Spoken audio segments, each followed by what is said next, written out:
In this video, we will discuss about what number is halfway between one half and one third. If we are given two numbers a and b, then the number which is halfway between a and b is a plus b by 2. Therefore, the number is halfway between one half and one third is given by one half plus one third divided by 2. Now we will simplify this number. We will make both the denominators of one half and one third are the same.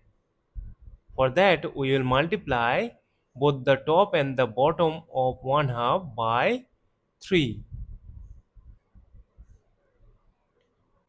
and for one third we will multiply both the top and bottom by 2 to make the denominators 6, and we have 2 in the bottom.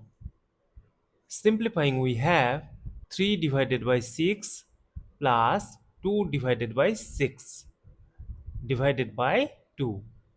Simplifying again, we have 3 plus 2 divided by 6 whole divided by 2. Further simplifying give us 5 divided by 6 whole divided by 2, and this is equal to 5 divided by 6 times 1 by 2, which is same as 5 divided by 12. Therefore, the fraction 5 by 12 is halfway between the fractions 1 half and 1 third, and this is our final answer. Thank you for watching. Please like, share and comment on the video. Also do subscribe the channel.